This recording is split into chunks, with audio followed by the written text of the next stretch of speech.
Linear operator, একটা linear অপারেটরকে আমরা যদি এ হ্যাট দিয়ে লিখি, তাহলে সেটা যদি আরেকটা কোনো ভেক্টর স্পেসের উপরে কাজ করে, তাহলে সেখানে আমাদের একটা নতুন ভেক্টর স্পেস আমরা পেয়ে যাই। তাহলে এ হ্যাটটা হচ্ছে লিনিয়ার অপারেটর। এখানে ফাই এবং সাইগুলোকে এভাবে শুধুও লেখা যায়, আবার এরকম কেট দিয়েও লেখা যায়। এই কেটের মানে হচ্ছে আর কিছুই নয়, একটা কলাম ম্যাট্রিক্স।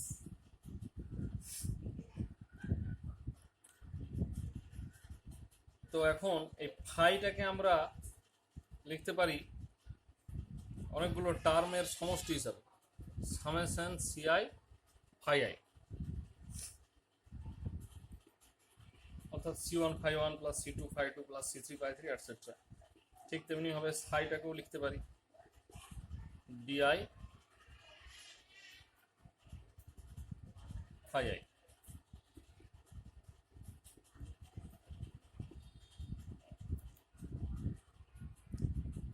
তখন এই সিআই এবং ডিআই গুলো হয়ে যাবে ফাই আই এবং ফাইয়ের স্কেলার প্রোডাক্ট, এবং ডিআইটা হয়ে যাবে ফাই আই এবং সাইয়ের স্কেলার প্রোডাক্ট। এই দুটো ইকুয়েশন আমরা যদি ব্যবহার করে দিই, তাহলে এই ডিআই ফাই এর জায়গায় আমরা এই ফাই এর জায়গায়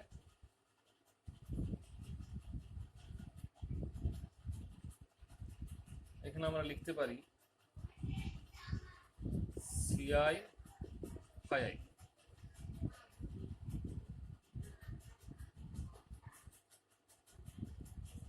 তার মানে এটা লিখতে পারি সিআই এ ফাই আই।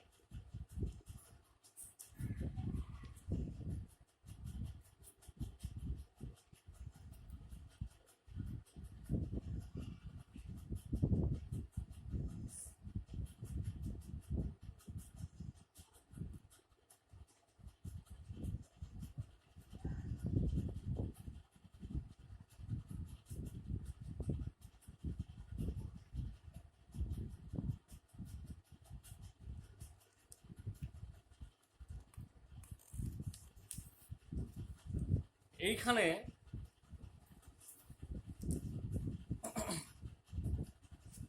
আমরা প্রি মাল্টিপ্লিকেশন করব।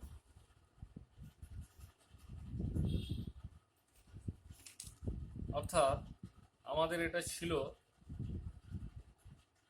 ডিআই ফাই আই সমান সিআই এ ফাই আই। এখানে আমরা প্রি মাল্টিপ্লিকেশন করব ফাই জে দিয়ে। প্রি মাল্টিপ্লিকেশন মানে ঠিক একটা কলামের সাথে একটা রোকে গুণ করা, মানে একটা কেটের সাথে একটা ব্রাকে গুণ করে দেওয়া। ঠিক কেট যেমন একটা কলাম ম্যাট্রিক্সকে রিপ্রেজেন্ট করে, তেমনি একটা ব্রা একটা রো ম্যাট্রিক্সকে রিপ্রেজেন্ট করে। তাহলে আমরা এখানে ফাই জে ব্রা দিয়ে গুণ করব, এবং ডিআইটা যেহেতু নাম্বার সেটা রয়ে গেল সাইডে। এদিকেও ঠিক তাই, ফাই জে এটা মাঝে আছে এখানে, এরকম ভাবে ব্যাপারটা হলো। এইরকম একটা ব্রা এবং কেট, এইটাকে বলা হয় ক্রনেকার ডেল্টা। এটা ঠিক সেই আই ডট জে এর মতো। আই ডট জে হলে 0 হবে, আই ডট আই হলে 1 হবে। অর্থাৎ এই জে আর আই যদি সমান হয়ে যায় 1 হয়ে যাবে, জে আর আই যদি আলাদা হয়ে যায় 0 হয়ে যাবে। এটাকে ডেল্টা আই জে আকারে লেখা হয়, এবং এটা সামেশন সিআই ফাই জে এ ফাই আই এইভাবে লেখা যায়। এইটা এখানে আই ইন্ডেক্স রয়েছে, এখানেও আই ইন্ডেক্স। এই আই ইন্ডেক্সটা থাকবে না, এটা এটা জে ইন্ডেক্স চলে আসবে, অর্থাৎ এটা হয়ে যাবে ডি জে সমান হয়ে যাবে সিআই ফাই জে এ ফাই আই, মানে সামেশনটা আয়ের উপরে, কিন্তু জেটা আমরা ইন্ডিভিজুয়াল একটা করে পেয়ে যাব। অর্থাৎ ডি ওয়ান যদি লিখি তাহলে একটা পাবো সি ওয়ান, মানে আয়ের মান 1 ধরে পাবো সি ওয়ান, জের মান 1 ধরেছি, তাহলে প্রথম টার্মটা হবে ফাই ওয়ান এ ফাই ওয়ান, তারপরে আয়ের মান 2 ধরতে হবে, সি টু ফাই ওয়ান এ ফাই টু, এইভাবে হয়ে যাবে। ঠিক তেমনিভাবে ডি ওয়ানের মতো D two D three up to DN পর্যন্ত আমরা এরকমভাবে পেয়ে যাব। সেই ইকুয়েশনগুলো যে পাবো সেগুলোকে আমরা যদি ম্যাট্রিক্স আকারে লিখি তাহলে আমরা ডি ওয়ান ডি টু করে ডিএন পর্যন্ত একটা কলাম ম্যাট্রিক্স পাবো। এইখানে ফাই ওয়ান এ ফাই ওয়ান, ফাই ওয়ান এ ফাই টু এরকম পেতে থাকবো, আপ টু পেয়ে যাবো ফাই ওয়ান এ ফাই এন পর্যন্ত। পরের লাইনে phi two a phi one, এরকম করে করে phi two a phi n পর্যন্ত। ঠিক তেমনিভাবে phi n a phi one থেকে up to phi n a phi n পর্যন্ত। আর এগুলো তো সি ওয়ান সি টু গুলো রয়েছে, তাহলে এখানে সি ওয়ান সি টু করে আপ টু সি এন পর্যন্ত থাকবে। এই যে ইকুয়েশনটা, এটা লিনিয়ার অপারেটরটাকে ম্যাট্রিক্স আকারে রিপ্রেজেন্ট করলো। তার মানে এ ম্যাট্রিক্স, এ যে অপারেটর, সেই এ অপারেটরের ম্যাট্রিক্স আকার হয়ে গেল এইটা, এইটা ডি, এটা সি, আর এটা হয়ে গেল এ ম্যাট্রিক্স। এখান থেকে নানা রকমের প্রবলেম আমরা করতে পারি। যেমন কোনো অঙ্কে যদি দেওয়া থাকে এ ফাই ওয়ান সমান ফাই টু দেওয়া থাকে, তাহলে এই যতগুলোতে এ ফাই ওয়ান আছে ততগুলোতে ফাই টু বসে যাবে।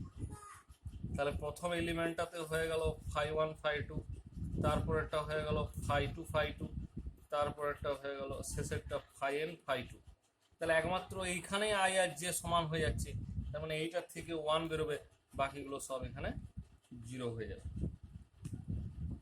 ঠিক তেমনিভাবে যদি এ ফাই টু সমান ফাই থ্রি বলে দেয়, তাহলে একমাত্র ফাই থ্রি এ ফাই টু যেখানে থাকবে সেইখানে একমাত্র ফাই থ্রি একসাথে হয়ে যাবে, অর্থাৎ এটা 1 হয়ে যাবে, বাকি সব 0 হয়ে যাবে। এইভাবে করতে হবে।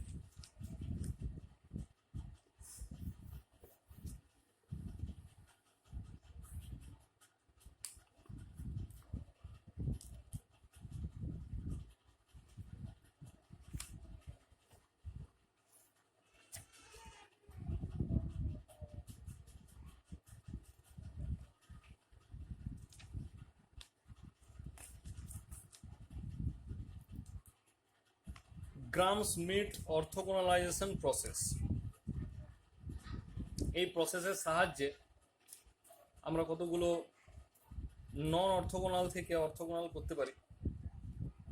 ভেক্টরের ক্ষেত্রে অর্থোগোনাল বলতে বোঝায় দুটো ভেক্টরের পারস্পরিক যে ডট প্রোডাক্ট সেটা 0। এখানেও ঠিক সেরকম একটা ভেক্টর স্পেসের ক্ষেত্রে এটাকে ব্র্যাকেট দিয়ে লেখা হয়, যে ফাই ওয়ান এবং ফাই টু দুটো যদি ব্র্যাকেট দিয়ে লেখা হয়, সেটা যদি 0 আসে তাহলে তাদেরকে অর্থোগোনাল বলা হয়। তো আমাদের একটা সেট রয়েছে সাই ওয়ান সাই টু করে রয়েছে, সেটা কিন্তু অর্থোগোনাল নয়। সেখান থেকে আমরা একটা নতুন সেট তৈরি করব যেটা অর্থোগোনাল। সে তৈরি করার প্রসেসটার নামই হচ্ছে, এটা অর্থোগোনাল হবে। এই তৈরি করার প্রসেসটাই হচ্ছে গ্রাম-স্মিথ অর্থোগোনালাইজেশন প্রসেস। তার প্রথম এলিমেন্ট যেটা, সেটা ওর সাথে সমান হবে আগেরটার সাথে। দ্বিতীয়টা হবে ফাই টু প্রাইম সমান সাই টু প্লাস একটা কোফিশিয়েন্ট, এবং ফাই ওয়ান যেটা আগে পেয়েছি ফাই ওয়ান প্রাইম, সেইটা এখানে ওর সাথে গুণ হবে। এটাই হচ্ছে এখানে প্রসেস। এবং ফাই থ্রি প্রাইম সমান কি হবে না, সাই থ্রি প্লাস যতগুলো লিখবো ততগুলো এক্সট্রা কোফিশিয়েন্ট আসবে, 3 2 লিখলে 3 এর বেলায় 3 2 হবে, 3 1 হবে। তাহলে 4 লিখলে কি হবে, 4 হবে, 4 3 হবে, 4 2 হবে, 4 1 এ শেষ হবে। এইভাবে চলতে থাকে এলিমেন্টগুলো। ঠিক তেমনিভাবে ফাই এন প্রাইম পর্যন্ত এইভাবে চলতে থাকে। তাহলে এইগুলো যদি অর্থোগোনাল হয়, মানে এই ফাই 1 প্রাইম, ফাই 2 প্রাইম এরা যদি পরস্পর অর্থোগোনাল হয়, তাহলে তাহলে অবশ্যই ফাই 1 প্রাইম এবং ফাই 2 প্রাইমের যে ইনার প্রোডাক্ট সেটা অবশ্যই কিন্তু 0 হয়ে যাবে। তাহলে ইনার প্রোডাক্টটা কিভাবে করব না, ফাই 1 প্রাইম এর সাথে ফাই 2 প্রাইমের মধ্যে দুটো টার্ম রয়েছে, তাহলে প্রথমে ফাই 2 থাকবে, তারপরের বারে C21 into phi 1 prime, phi 1 prime, এই পুরোটা হবে 0। তাহলে C21 এর মানটা এখান থেকে বের করে নিতে হবে, সেটা হচ্ছে ফাই 1 প্রাইম সাই 2 আর ফাই 1 প্রাইম ফাই 1, এইরকম এটা বেরিয়ে যাবে। ঠিক এরকম ভাবে প্রত্যেকটার সঙ্গে প্রত্যেকটা ফাই 2 প্রাইমের সাথে ফাই 1 প্রাইম, ফাই 3 প্রাইমের সাথে ফাই 1 প্রাইম, ফাই 2 সাথে ফাই 3, এরকম প্রত্যেকটা থেকে বললেই আমরা এই কোফিসিয়েন্টগুলো পেয়ে যাবো। আর কোফিসিয়েন্টগুলো পেয়ে গেলেই আমরা অর্থোগোনাল সেটটাকে তৈরি করে নিতে পারবো।